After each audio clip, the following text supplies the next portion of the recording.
നമസ്കാരം. ACV ന്യൂസിൻ്റെ എല്ലാ മാന്യ പ്രേക്ഷകർക്കും ശുഭദിനത്തിലേക്ക് സ്വാഗതം. കലകൾ എപ്പോഴും നമുക്ക് ഉന്മേഷവും അതേപോലെ തന്നെ സന്തോഷവും പ്രദാനം ചെയ്യുന്നതാണ്. ആ കലയിലെ വ്യത്യസ്തതയാണെങ്കിൽ അതിൻ്റെ ഊർജ്ജസ്വലതയും ഉന്മേഷവും ഇരട്ടിയാവുകയും ചെയ്യും. ഇന്ന് ശുഭദിനത്തിൽ നമ്മുടെ അതിഥികളായി എത്തിയിരിക്കുന്നത് ഒരു കലയ്ക്ക് വേറിട്ട ചിന്തകൾ നൽകുകയും അതിലൂടെ ലോക റെക്കോർഡ് കരസ്ഥമാക്കുകയും ചെയ്ത രണ്ട് കലാകാരികളാണ്. അവർ അമ്മയും മകളുമാണ്. ശ്രീമതി ഷെജിന KK, മകൾ കുമാരി ജ്വാല. സ്വാഗതം. ശരിക്കും ഈ കലകൾ എന്ന് പറയുമ്പോഴേക്കും എല്ലാ കലകളും നമുക്കിഷ്ടമാണ്. ഞാൻ നേരത്തെ പറഞ്ഞതുപോലെ ഈ കലയുടെ വ്യത്യസ്തതയാണ് നമുക്ക് ഏറ്റവും കൂടുതൽ ചിന്തയിലേക്കും ഉന്മേഷത്തിലേക്കും ഊർജ്ജസ്വലതയിലേക്കും പോകുന്നത്. ഇപ്പോൾ ഇന്ന് ചെയ്യുന്ന ഒരു കലയായിരിക്കില്ല അതിൻ്റെ നിന്നും ഉന്മേഷവും ചിന്തയും ഉടലെടുത്തുകൊണ്ട് അടുത്തൊരു കലയാകുന്നത് എന്നുള്ളതാണ്. ഇപ്പോൾ ഇവിടെ ശുഭദിനത്തിൽ ഇവിടെ ഇരിക്കുന്ന രണ്ട് കലാകാരികളും വ്യത്യസ്തതയാണ്. അത് ഒന്ന് ഒരു ചെറിയ കലാകാരിയാണ്, മറ്റൊന്നൊരു യുവ കലാകാരിയാണ്. ഇവരുടെ കലയുടെ പേര് ബലൂൺ ആർട്ട് എന്നാണ്. ശരിക്കും മലയാളക്കര നേരത്തെ തന്നെ ടൈം മെമ്മോറിയൽ ആയിട്ടുള്ള സമയത്ത് തന്നെ ഉത്സവങ്ങളിലൊക്കെ തന്നെ നമ്മൾ പൂച്ച ബലൂൺ എന്ന് കേട്ടിട്ടുണ്ട് അല്ലേ? അതിൽ നിന്ന് വ്യത്യസ്തമായി അതിൻ്റെ പുതിയൊരു ആർട്ട് ഫോമിലേക്ക് കൊണ്ട് എത്തിക്കുകയും അതിൻ്റെ കൈയടക്കം കൊണ്ട് കൈവേഗം കൊണ്ട് നമ്മൾ ലോകത്തിൻ്റെ നെറുകയിൽ അറിയിക്കുകയും ചെയ്ത അതും ഡ്രസ്സ് ഡിസൈൻ ചെയ്തിട്ടാണ്. ബലൂൺ കൊണ്ട് ഡ്രസ്സ് ഡിസൈൻ ചെയ്തിട്ടാണ്. അപ്പോൾ ശരിക്കും നമ്മൾ പ്രേക്ഷകർക്ക് ഒരുപക്ഷെ ഇങ്ങനെ പറഞ്ഞു പോകുന്നതിനേക്കാളും നല്ലത് നമ്മളത് പ്രായോഗിക തലത്തിൽ എത്തിക്കുന്നതായിരിക്കും. തുടങ്ങിയാലും ഒരെണ്ണം ആദ്യം ഇതിനെക്കുറിച്ചൊന്ന് പറഞ്ഞതിന് ശേഷം ബലൂൺ ആർട്ടിനെ കുറിച്ച് ഞങ്ങൾ പറഞ്ഞത്. ബലൂൺ ആർട്ട് എന്ന് പറയുന്നത് നമ്മളിപ്പോൾ കളിമൺ ശില്പങ്ങൾ കണ്ടിട്ടുണ്ട്, പേപ്പർ ക്രാഫ്റ്റുകൾ കണ്ടിട്ടുണ്ട്, മരത്തിൻ്റെ ശില്പങ്ങളൊക്കെ കണ്ടിട്ടുണ്ട്. ഏകദേശം അതിൻ്റെ ഒരു ബലൂൺ വേർഷനാണ് ഈ ബലൂൺ ആർട്ട് എന്നത്. ബലൂൺ ഉപയോഗിച്ചിട്ട് നമുക്ക് ഈ പറയുന്ന പോലെ നമ്മുടെ ലോകത്തിൽ അനന്തമായിട്ടുള്ള എന്ത് വേണമെങ്കിലും നമുക്ക് ബലൂണിൽ ചെയ്തെടുക്കാൻ വേണ്ടി പറ്റും. ഇപ്പോൾ സാറിന് വേണമെങ്കിൽ നമുക്ക് ബലൂണിൽ ചെയ്യാം. ഞാൻ അത്രത്തോളം എത്തിയിട്ടില്ല, ഇപ്പോൾ പ്രാക്ടീസ് ചെയ്തുകൊണ്ടിരിക്കുന്നു. പക്ഷേ ചെയ്യാൻ വേണ്ടി പറ്റും. ശില്പങ്ങൾ ചെയ്യാം, ഇൻസ്റ്റലേഷൻസ് ചെയ്യാം. സ്റ്റേജിൽ ചെയ്യുമ്പോൾ ഞാൻ കൂടുതലും എൻ്റർടൈൻമെൻറ്റാണ് ഫോക്കസ് ചെയ്യുന്നത്. പക്ഷേ അല്ലാതെ ഞാൻ ശില്പങ്ങളൊക്കെ ചെയ്തിട്ടുണ്ട്, കുഞ്ഞു കുഞ്ഞു ശില്പങ്ങൾ. ഇപ്പം പല ഡേയ്സ് വരുന്ന സമയത്ത് ഗാന്ധിജിനെ ചെയ്തിട്ടുണ്ട്, വിവേകാനന്ദനെ ചെയ്തിട്ടുണ്ട്. പിന്നെ പെയിൻറ്റിങ്സ്, ചില പെയിൻറ്റിങ്സ് ഒക്കെ ഞാൻ ബലൂണിലെ വേർഷനിലോട്ട് മാറ്റിയിട്ടുണ്ട്. പിന്നെ അല്ലാതെ കുറേ ബോധവൽക്കരണ സാധനങ്ങൾ, ഇപ്പോൾ ലഹരി, ഫോറസ്റ്റ് ഡേ, അങ്ങനെയുള്ള കുറച്ച് കാര്യങ്ങളൊക്കെ ബലൂണിൽ ചെയ്തിട്ടുണ്ട്. ഇൻസ്റ്റലേഷൻസ് ചെയ്തിട്ടുണ്ട്. എങ്ങനെയാണ് ഇതിലേക്കുള്ളൊരു കടന്നുവരവ് എന്ന് പറയുന്നത്? ഇത് ഞാൻ കുട്ടികൾക്ക് വേണ്ടി, ഞാൻ പണ്ട് മുതലേ കലകൾ ഇഷ്ടമാണ്. നാടകങ്ങളിലൂടെയും അങ്ങനെയൊക്കെ വന്ന ഒരാളാണ്. പക്ഷേ ഒരു ഘട്ടം കഴിഞ്ഞപ്പോൾ ഈ പറയുന്ന പോലെ ജീവിത സാഹചര്യങ്ങൾ അതൊന്നും തുടരാൻ പറ്റിയില്ല. പിന്നെ ട്രിവാൻഡ്രത്തോട്ട് വന്നു. ഞാൻ പ്രോപ്പർ കണ്ണൂരുകാരിയാണ്. അപ്പോൾ ട്രിവാൻഡ്രത്തോട്ട് വരുന്നു. ട്രിവാൻഡ്രത്ത് വന്നപ്പോഴത്തേക്കും കുട്ടികൾക്ക് വേണ്ടി എന്തെങ്കിലും ചെയ്യണം. അത് എന്തെങ്കിലും ചെയ്താൽ പോരാ, അവർക്ക് എന്തെങ്കിലും യൂസ്ഫുൾ ആയിരിക്കണം, വ്യത്യസ്തതയുള്ളതായിരിക്കണം. കുട്ടികളെ ആകർഷിക്കണമെങ്കിൽ കളർഫുൾ ആണെങ്കിൽ കുറച്ചുകൂടി ബെറ്റർ ആയിരിക്കും. അങ്ങനെയാണ് ഈ ഒരു ആർട്ട് ഫോമിനെ കുറിച്ച് ഞാൻ അറിയുന്നതും. പിന്നീട് ഞാൻ അതിനെ പഠിക്കാനുള്ള സ്ഥലങ്ങളൊന്നുമില്ല. പിന്നെ കിട്ടുന്ന വീഡിയോസും ടീച്ചിങ് മെത്തേഡ്സ് അങ്ങനെയൊക്കെ യൂസ് ചെയ്തിട്ട് പഠിച്ചെടുത്തു. പിന്നീട് എൻ്റെതായ രീതിയിൽ, കാരണം ഫോറിൻ കൺട്രീസിലൊക്കെ ഒരുപാട് ബലൂൺ ആർട്ടിസ്റ്റുകളുണ്ട്, പക്ഷെ നമുക്ക് ഇങ്ങോട്ട് ഇല്ല. പക്ഷെ അവർ ചെയ്യുന്ന മെത്തേഡിൽ നമുക്ക് നമ്മുടെ മലയാളീസിൻ്റെ അടുത്ത് ചെയ്ത് കഴിഞ്ഞാൽ അത് ക്യാച്ചിങ് ആവത്തില്ല. അപ്പോൾ അങ്ങനെ ഞാനൊരു കുറച്ച് ഷോസൊക്കെ കഴിഞ്ഞപ്പോഴത്തേക്കും അവരുടെ ഒരു ഒരു കാര്യങ്ങളൊക്കെ പിടിയിട്ട്, അപ്പോൾ അതിനനുസരിച്ച് ഞാൻ എൻ്റെതായിട്ടുള്ള മാറ്റങ്ങൾ വരുത്തിയിട്ടാണ് ഇന്ന് കാണുന്ന രീതിയിൽ ഷോസ് ചെയ്യുന്നത്.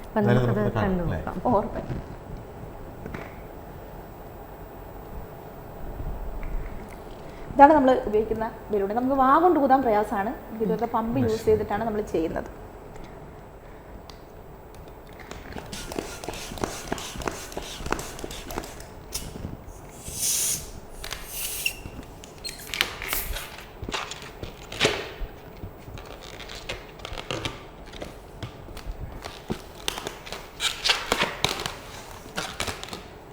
നമ്മൾ ഒരു ബലൂൺ വെച്ചിട്ട് സിമ്പിളായിട്ട് നമ്മൾ ബെൻഡിങ് മാത്രം യൂസ് ചെയ്തിട്ട് ഒരു ഹാർട്ടിൻ്റെ ഷേപ്പ് തരണം. ഇതിൽ തന്നെ നമ്മൾ ഒരുപാട് ട്വിസ്റ്റിങ്ങുകളൊക്കെ നമ്മൾ യൂസ് ചെയ്യുന്നുണ്ട്.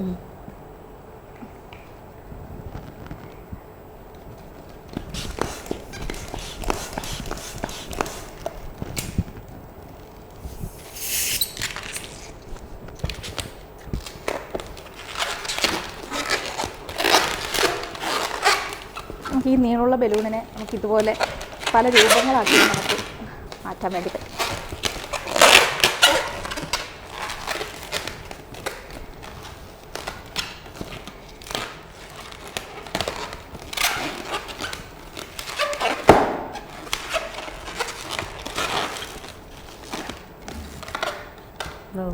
നമുക്കിപ്പോൾ ഇവിടെ ഒരു ഡോഗ് ഉണ്ട് വിത്ത് ഹാർട്ട്.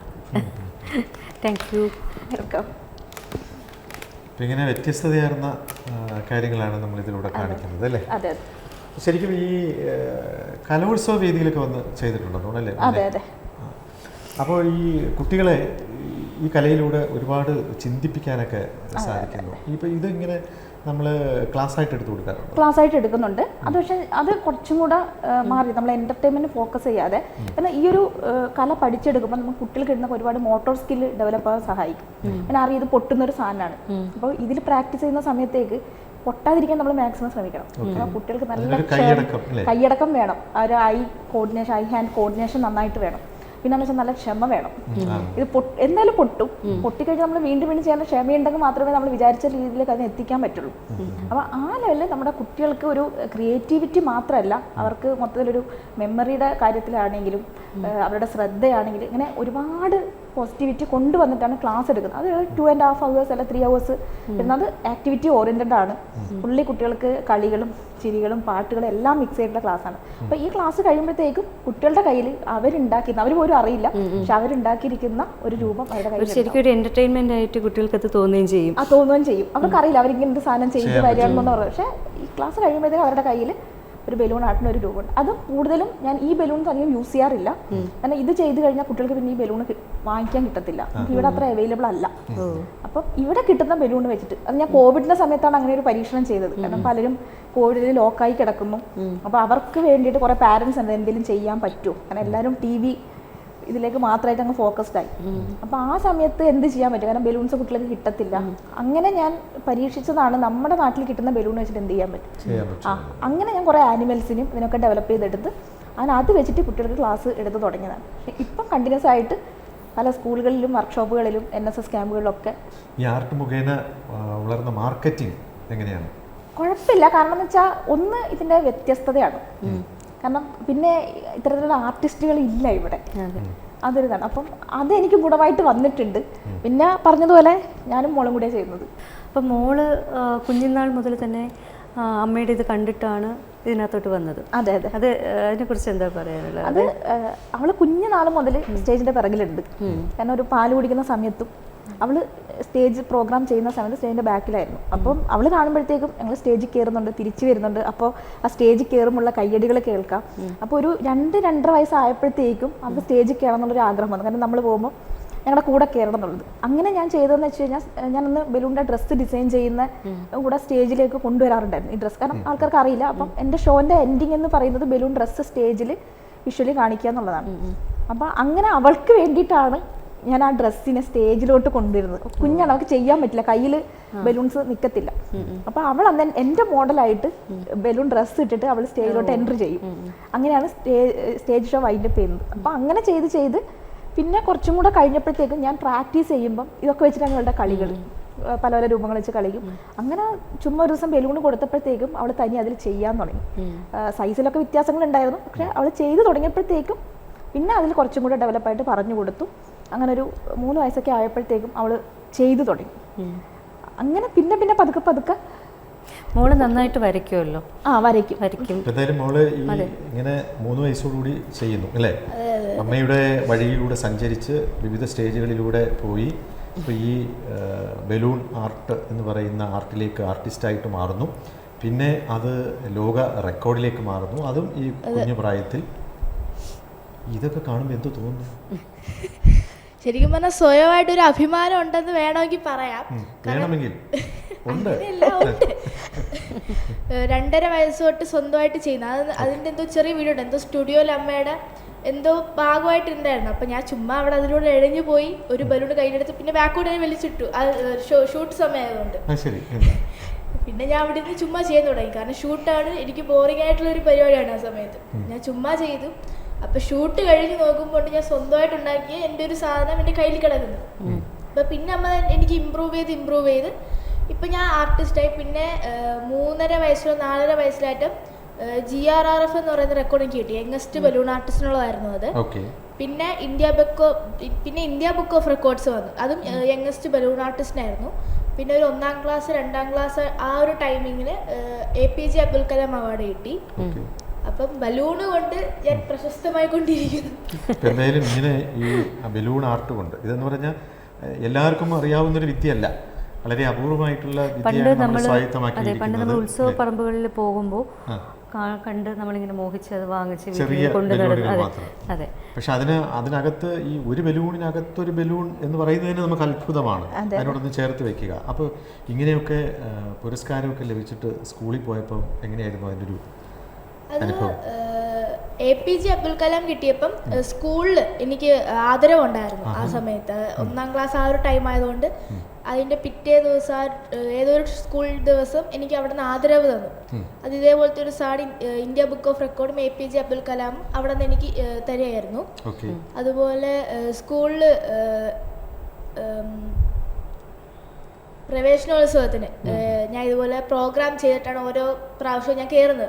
1ാം ക്ലാസ്സിലും 5ാം ക്ലാസ്സിലൊക്കെ ഈ ബലൂൺ ആർട്ട് മാജിക് ഒക്കെ ചെയ്തിട്ട് ഞാൻ എൻട്രി ചെയ്യും. അപ്പം ഈ ഫ്രണ്ട്സ് എന്ന് പറയുമ്പോൾ ഓക്കെ പുതിയൊരു ഫ്രണ്ട് വന്നു, ഫ്രണ്ടിന് ബലൂൺ മാജിക് ഒക്കെ ചെയ്യാൻ പറ്റുന്നു. അപ്പൊ ഇപ്പം അവരുടെ ഇങ്ങനെ വന്ന് ചോദിക്കും ഒരു മാജിക് കാണിച്ചു തരുമോ, ബലൂൺ ചെയ്യുമോ? അപ്പൊ ആ സമയത്ത് എൻ്റെ ഒന്നും ഉണ്ടാകും, ഞാൻ ഒരു പരിപാടി വരുമ്പോൾ ഞാൻ ചെയ്തുതരാം. ഫ്രണ്ട്സിനൊക്കെ വലിയ കാര്യമാണ്. ജോല ഏത് ക്ലാസ്സിലാണ് പഠിക്കുന്നത്? ഇപ്പം ഞാൻ 7ായി. 7ാം സ്റ്റാൻഡേർഡിലാണ് പഠിക്കുന്നത്. ഇപ്പോഴും ഈ പ്രവേശനോത്സവത്തിന് ഇത് ചെയ്ത് 5ാം ക്ലാസ്സിലൊക്കെ ഞാൻ ചെയ്തിട്ടുണ്ടായിരുന്നു. അല്ലാതെ വേറെ സ്കൂളുകളിൽ പ്രവേശനോത്സവമൊക്കെ വരുമ്പോൾ എന്നെ വിളിക്കും ഗസ്റ്റായിട്ട് ചെയ്യാൻ വിളിക്കും അല്ലേ? ശരിക്കും ഈ ജോല ബലൂൺ ആർട്ടിന് പുറമെ മറ്റ് എന്തൊക്കെ കലാപ്രവർത്തനങ്ങളാണ് ഉള്ളത്? ഞാൻ മാജിക് ചെയ്യും, അതുപോലെ ഞാൻ നാടകം ചെയ്യുമായിരുന്നു. UP-യിൽ എത്തിയപ്പോഴേക്കും ഞാൻ നാടകം ചെയ്യാൻ വേണ്ടി തുടങ്ങി. അത് 6ാം ക്ലാസ്സിലായപ്പോഴേക്കും ജില്ല വരെ പോയി അവിടെ നിന്ന്. പിന്നെ മോണോ ആക്ട് ചെയ്യും, പടം വരയ്ക്കും, അങ്ങനെ. അപ്പോൾ എന്തായാലും പിന്നെ ജോല ഇങ്ങനെ സകല കലാവല്ലഭയാണ് അല്ലേ? എന്തായാലും അത് നമുക്ക് പ്രേക്ഷകർക്ക് ഒന്ന് കാണിക്കണമല്ലോ അല്ലേ? അപ്പം എന്തായിരിക്കും കാണിക്കുക? ഒരു മോണോ ആക്ടിൻ്റെ ഒരു ചെറിയൊരു പാർട്ടിൽ ചെറിയൊരു ഡയലോഗാണ്. ഓക്കെ. ഞാനാണ് ChatGPT, എൻ്റെ ആർട്ടിഫിഷ്യൽ ഇൻ്റലിജൻസ് അഥവാ നിർമ്മിത ബുദ്ധിയുടെ 7 അയലത്ത് വരത്തില്ല നിന്റെ ഒന്ന് മനുഷ്യബുദ്ധി. കഥ, കവിത, ഉപന്യാസം, ലേഖനം എന്നിട്ട് ചപ്പചവറപ്പാണ്ടാരം മുഴുവൻ ഞാൻ തരും. നിനക്ക് മോണാട്ടിന്റെ സ്ക്രിപ്റ്റ് വേണോ? ഞാൻ തരും. നിങ്ങൾക്ക് വേണ്ടതെല്ലാം ഞാൻ തരും. കാരണം എന്താ? ഇനി വരാൻ പോകുന്ന ലോകത്തെ നിയന്ത്രിക്കുന്നത് ഈ ഞാനാണ്, ChatGPT. എന്തായാലും വളരെ സമകാലികമായിട്ട് പ്രസക്തമായിട്ടുള്ള ഒരു സാധനമാണ് ശരിക്കും. ഇപ്പം നമുക്ക് ഈ അറിവുള്ളവരാണ് ഈ ഏറ്റവും കൂടുതൽ ഉപയോഗിക്കുന്നത് എന്നുള്ളതാണ്. അതിനെ കുറച്ചുകൂടി സ്വായത്തമാക്കാൻ. പക്ഷെ അവിടെ ഒരു സംഭവമുണ്ട്, എന്നറിയാമോ? എത്രയൊക്കെ AI വന്നാലും മനുഷ്യനൊരു സർഗ്ഗവാസനയുണ്ട്. ഈ സർഗ്ഗവാസനയെ പകരം വയ്ക്കാൻ ഇത് കണ്ടെത്തുന്നത് ആര് തന്നെയാണ്? മനുഷ്യ മസ്തിഷ്കത്തിൽ നിന്നാണ് ഈ നിർമ്മിത ബുദ്ധിയും വരുന്നത് എന്നുള്ളതാണ്. പക്ഷേ ഈ സർഗ്ഗവാസനയെ എങ്ങനെ മാറ്റും എന്നുള്ളത് മനുഷ്യ ഇപ്പോൾ അഭിമുഖിച്ചുകൊണ്ടിരിക്കുന്ന ഏറ്റവും പ്രകടമായിട്ടുള്ളൊരു ഉദാഹരണമാണ് മോൾ പറഞ്ഞത്. ശരിക്കും ഷിജിനയിലേക്ക് വന്നു കഴിഞ്ഞാൽ ഈ ആർട്ട് കണ്ണൂരിൽ നിന്നാണ് അല്ലേ? കണ്ണൂരിൽ നിന്നാണ് ഇപ്പോൾ തലസ്ഥാന നഗരത്തിൽ 10 വർഷമായി ഇവിടെ താമസിക്കുകയാണ്. ശരിക്കും ഷിജിനയെ സംബന്ധിച്ചിടത്തോളം ഈ ബലൂൺ ആർട്ട് വർക്ക് മാത്രമല്ല അല്ലേ, എന്തൊക്കെയാണ് നാടകം, അതിൻ്റെ സംവിധാനം, പിന്നെ അതിൻ്റെ ആർട്ട് വർക്ക് അല്ലേ? എങ്ങനെയാണ് അതിലേക്ക് വന്നത്? നാടകം കുഞ്ഞിലെ ചെയ്യായിരുന്നു. എനിക്കൊന്നൊരു 8th സ്റ്റാൻഡേർഡ് മുതൽ നാടകം പഠിച്ചിട്ടുണ്ടായിരുന്നു. അന്നത്തെ കലോത്സവങ്ങളിലൊക്കെ നാടകമായിട്ടാണ് ഞാൻ, ഡാൻസ് അല്ല നാടകമായിട്ടാണ് എൻ്റെ യാത്ര മൊത്തം. അത് സ്കൂളിൽ പഠിക്കുമ്പോഴും കോളേജിൽ പഠിക്കുമ്പോഴും ഒക്കെ അതായിരുന്നു. 1-2 തവണ ബെസ്റ്റ് ആക്ട്രസ് കിട്ടിയിട്ടുണ്ട്. കലാക്ഷേത്രത്തിൽ നിന്ന് നാടകം കുറച്ച് പഠിച്ചിട്ടുണ്ട്, കണ്ടിന്യൂ ചെയ്യാൻ പറ്റിയില്ല. പക്ഷേ അത് കഴിഞ്ഞ് പിന്നെ നല്ലൊരു ഗ്യാപ്പായിരുന്നു, കലയോട് തന്നെ നല്ലൊരു ഗ്യാപ്പായിരുന്നു. പിന്നെ വർഷങ്ങൾക്ക് ശേഷമാണ് ഇതെല്ലാം പൊടിതട്ടിയെടുക്കുന്നത്. ഇപ്പം ബലൂൺ ആർട്ടിലോട്ട് വന്നു. അതിനുശേഷം നാടകത്തിൽ കുട്ടികൾക്ക് വേണ്ടി പലതും ചെയ്യാൻ വേണ്ടി പറ്റി. കുഞ്ഞു സ്കിറ്റ് ചെയ്യാറുണ്ടായിരുന്നു. കുട്ടികൾക്ക് വേണ്ടിയിട്ടാണ് കൂടുതലും ചെയ്യുന്നത്, സ്കൂൾ മത്സരങ്ങൾക്ക് വേണ്ടിയിട്ട്. പിന്നെ ഇപ്പം അവളുടെ സ്കൂളുകളിലാണ് എൻ്റെ ഒരു എൻട്രി അവിടെയായിരുന്നു. അവളുടെ സ്കൂളിലെ കുട്ടികൾക്ക് വേണ്ടിയിട്ടാണ് അത് ചെയ്ത് തുടങ്ങുന്നത്.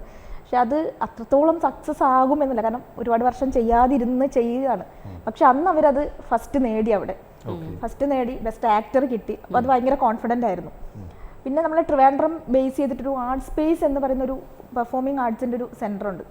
അപ്പോൾ അതുമായി ബന്ധപ്പെട്ടിട്ട് ഞാൻ കുറേ പ്രവർത്തനങ്ങൾ ചെയ്യുന്നുണ്ട്. അപ്പോൾ അവിടുന്ന് മോളും അവിടെ പഠിക്കുന്നുണ്ട്, നാടകങ്ങളും മോണാക്റ്റുകളൊക്കെ അവിടെ നിന്നാണ് പഠിക്കുന്നത്. അപ്പോൾ അവിടെ നിന്നുള്ള പ്രവർത്തനങ്ങളും കുറേ കൂടെ ഒരു പോസിറ്റിവിറ്റി കിട്ടി എന്നുള്ളതാണ്. പിന്നീട് സ്കൂളുകൾക്ക് വേണ്ടി നാടകം ചെയ്തു. പിന്നെ അല്ലാതെയുള്ള കുറേ സംഘടനകൾക്ക് വേണ്ടി ചെറിയ ചെറിയ സ്കിറ്റുകൾ ചെയ്യുന്നുണ്ട്. പിന്നെ നാടകങ്ങളുടെ ആർട്ട് വർക്ക് ചെയ്തു കൊടുക്കുന്നുണ്ട്.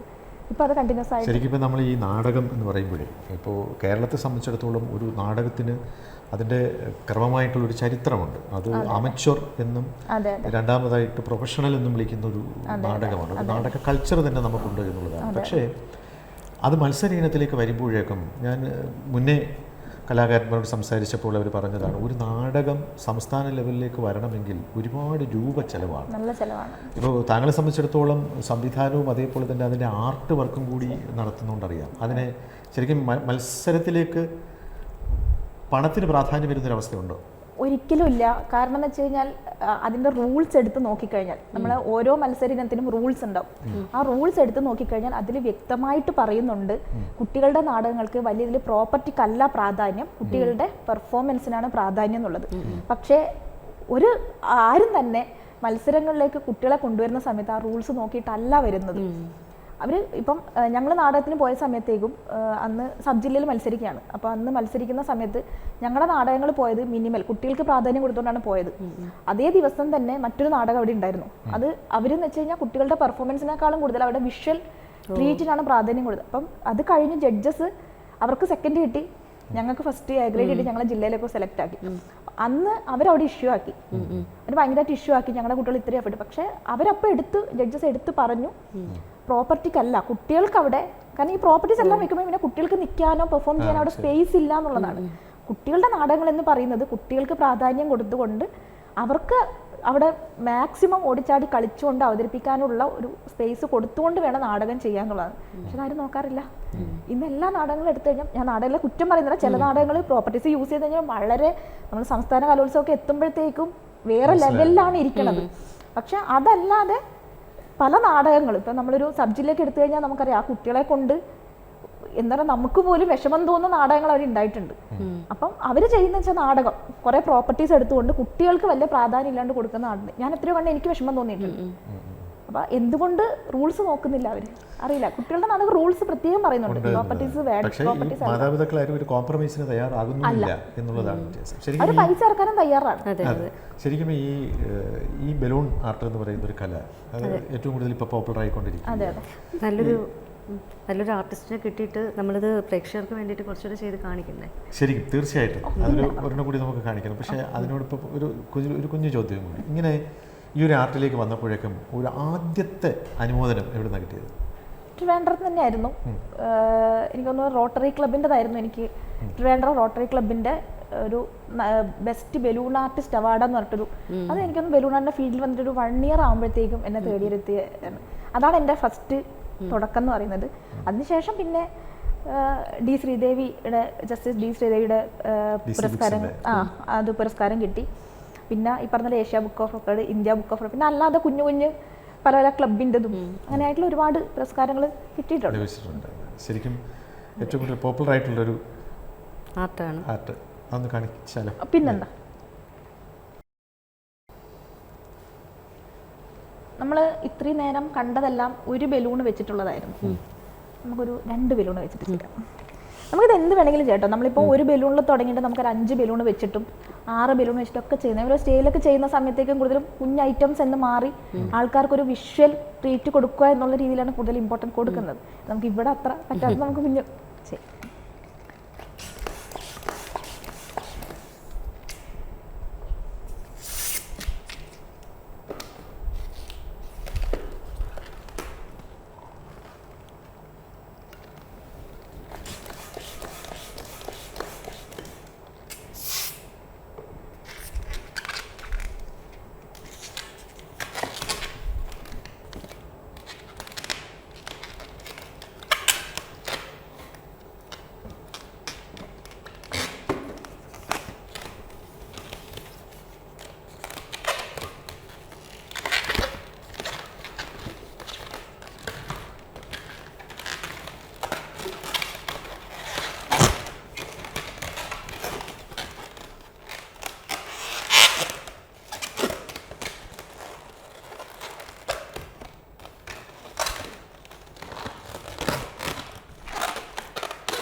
വളരെ ഗംഭീരമായിട്ട് ഞൊടിയിടയിൽ ചെയ്യുന്നത്. ഇതിങ്ങനെ ചെയ്യുന്നതിന് മുമ്പ് വരച്ചു നോക്കുകയെങ്കിലും ചെയ്യുമോ? വരച്ച് നോക്കും. ഞാനെല്ലാം സ്കൾപ്ചേഴ്സ് ആദ്യം വരച്ച് ഒരു സ്കെച്ച് ഇടും. നോർമലി ഒരു ബേസ് സ്കെച്ചാണ് ഇടുന്നത്, ഫുള്ള് ഡീറ്റെയിൽഡ് അല്ല.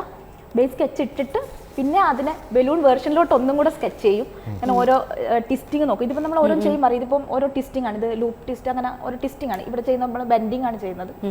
അപ്പോൾ ഓരോ രീതിയിൽ ഓരോ സ്ഥലങ്ങളിലും എന്ത് ചെയ്യണം ബലൂണിൽ എന്നൊരു സ്കെച്ചും കൂടി ഇട്ടിട്ടാണ് പിന്നെയാണ് അതിനെ ബലൂണിലോട്ട് ട്രാൻസ്ഫർ ചെയ്യുന്നത്. ഇത് ശരിക്കും ഈ ബലൂൺ ആർട്ട് പഠിക്കുന്നതിലേക്ക് വേണ്ടിയിട്ട് അടിസ്ഥാനപരമായിട്ട് എന്തെങ്കിലും ഗ്രന്ഥങ്ങളും മറ്റും ഉണ്ടോ? ഒന്നുമില്ല. നമ്മളൊരു ചിത്രരചനയൊക്കെ പഠിക്കുന്ന പോലെ തന്നെയാണ്. ആദ്യം ഇതിന് ബേസ് അറിഞ്ഞിരിക്കണം. കാരണം നമ്മൾ ഇപ്പം പൂവ് ചെയ്യുന്നത് അല്ല, നമ്മളൊരു പട്ടിക്കുട്ടീനെ ചെയ്യുന്നത്. ഇതിന് ഓരോ ടിസ്റ്റിംഗ് ഉണ്ട്, ലൂപ്പ് ടിസ്റ്റ് അങ്ങനെ പറഞ്ഞിട്ട് കുറേ ടിസ്റ്റുകൾ വരുന്നത്. അപ്പം ആ ടിസ്റ്റുകളൊന്നും അറിഞ്ഞിരിക്കണം. ഇതിനൊക്കെ പുറമെ ആയിട്ട് ഇത് പൊട്ടാതിരിക്കാനുള്ള ട്രിക്സ് നമ്മൾ അറിഞ്ഞിരിക്കണം. കാരണം ഇപ്പം നമ്മൾ റൗണ്ട് ബലൂൺ എടുത്തു കഴിഞ്ഞാൽ നമ്മളറിയാം, നമ്മളത് കാറ്റ് നിറച്ച് വരുമ്പോഴത്തേക്ക് അതങ്ങ് പൊട്ടിപ്പോവും. നമുക്കത് പൊട്ടാതെ ഇരുത്താൻ പറ്റും. കാരണം ഇപ്പോൾ ഉദാഹരണം പറഞ്ഞാൽ നമ്മളൊരു ഗ്ലാസ്സിൽ വെള്ളം എടുക്കണം. വെള്ളം എടുത്ത് കഴിഞ്ഞിട്ട് നമ്മളതിൽ വെള്ളം ഒഴിച്ച് വീണ്ടും വെള്ളം ഒഴിച്ച് കഴിഞ്ഞാൽ പുറത്തോട്ടേക്ക് പോകും. ഇതേ അവസ്ഥയാണ് ബലൂണിൻ്റെ. നമ്മൾ എയർ നിറച്ചുകൊണ്ടിരുന്നു കഴിഞ്ഞാൽ ആ ബലൂണിൻ്റെ അകത്ത് കൊള്ളാത്ത ഒരു എയർ അതിലോട്ട് വരുമ്പോഴാണ് ബലൂൺ പൊട്ടുന്നത്. അപ്പം നമ്മൾ ഒരിക്കലും ചിന്തിക്കില്ല നമ്മൾ ബലൂൺ എടുക്കുമ്പോൾ അതിൽ കാര്യമായിട്ട് ഒന്നും ഇല്ലല്ലോ എന്ന് ചിന്തിക്കും. പക്ഷെ നമ്മൾ അതിൽ എയർ ഫില്ലാക്കുകയാണ്. അപ്പോൾ ഈ ബലൂണിൽ കൊള്ളാവുന്ന ഒരു എയർ അതിൽ നിറച്ചെടുക്കും. അപ്പോൾ അത് നമുക്ക് മനസ്സിലാവണം, അതിൽ എത്രയാണ് നമുക്ക്. നമ്മളിപ്പോൾ ക്ലാസ് എടുക്കുമ്പോഴേക്കും അത് നമ്മൾ ചെയ്ത് കാണിച്ചു കൊടുക്കും. നമ്മൾ ഇവിടെ ചെയ്യുമ്പോഴും അങ്ങനെയാണ്. ഇപ്പം എനിക്ക് ശ്രദ്ധിച്ചോന്ന് അറിയില്ല, ഞാൻ ഓരോന്ന് ചെയ്യുമ്പോഴും ഒരിക്കലും ആ ബലൂണിൽ ഫുള്ളി എയർ നിറച്ചിട്ടില്ല. അത് ഓരോ ടിസ്റ്റിങ്ങിനനുസരിച്ച് നമ്മൾ അവിടെ എയർ ഫില്ല് ബാലൻസ് ചെയ്ത് വെക്കും. അപ്പോൾ അത് ചെയ്യുമ്പോൾ നമ്മൾ ടിസ്റ്റ് ചെയ്തതിനനുസരിച്ചിട്ട് ആ സ്പേസ് ഫില്ലായി വരും. ആ ലെയർ അങ്ങ് സെറ്റായി നിൽക്കും.